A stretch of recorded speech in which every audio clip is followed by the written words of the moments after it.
আমি রাজশ্রী ভান্ডারী। আমি by profession একজন head teacher, Kamalgachhi A P school. তো আমার কিছু প্রবলেম, মানে নার্ভের কিছু প্রবলেম প্রথম দেখা দিয়েছিল। আমি বেন্ট হয়ে কিছু ক্লিন করছিলাম, ফার্স্ট যখন ফিল করি তখন ওইটা করবার পরেই আমি একটা স্পাইনাল কর্ডে পেন ফিল করছিলাম। তারপর আস্তে আস্তে ওটা বাড়ছিল।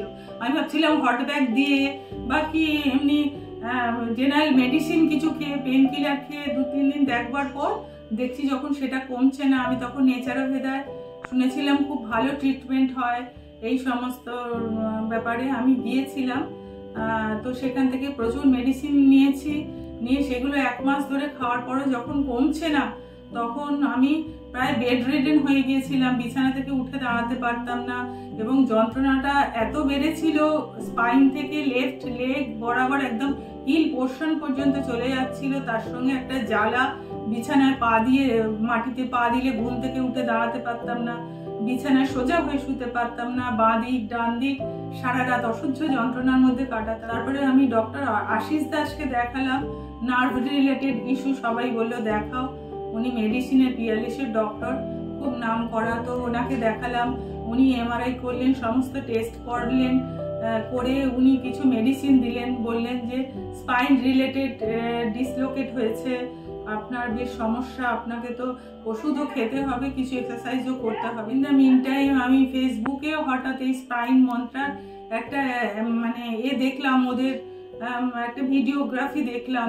দেখে আমি তখন কি করলাম, ওদের কন্ট্যাক্ট নাম্বারে যোগাযোগ করতে ওরা তো আমাকে আসতে বললেন। আমি আসলাম, এসে আমি শান্তিনী ম্যাডামের সঙ্গে যোগাযোগ করলাম, ডক্টর শান্তিনী ম্যাডাম। তো উনি দেখে সমস্তটা দেখলেন, দেখে উনি বললেন যে আমার আগেকার রিপোর্টস, ওষুধ, মেডিসিন যা যা চলছে উনি দেখে বললেন ঠিক আছে, এটা তো একদিনেই সেরে যাওয়ার জিনিস না, আপনাকে কিছু এক্সারসাইজ দেব, সেগুলো আপনাকে করতে হবে, আপনাকে 18 সেশন দেব। উনি প্রথমে আমাকে সপ্তাহে 3 দিন, তারপরে 2 দিন এরম করে আমি সেশনগুলো নিলাম। আস্তে আস্তে গ্র্যাজুয়ালি আমার কমছিল, ও আবার মাঝে মধ্যে আসছিল। তবে পুরো সেশনটা আছে আমার সেশনের শেষ দিন, 18 সেশনের শেষ দিন। তো এখন আমি অনেক অনেক বেটার, প্রায় অলমোস্ট আগের জায়গায় ফিরে এসেছি। আগে প্রথমে এটা হওয়ার আগে আমি যে পজিশন ছিলাম, অনেকটাই সেই পজিশনে এখন আমি ফুললি অ্যাক্টিভ। আমার স্কুলেও সবাই বলছে যে দিদি, ম্যাডাম আপনি কি অবস্থায় মাঝখানে চলে গিয়েছিলেন, এখন আমাদেরও দেখতে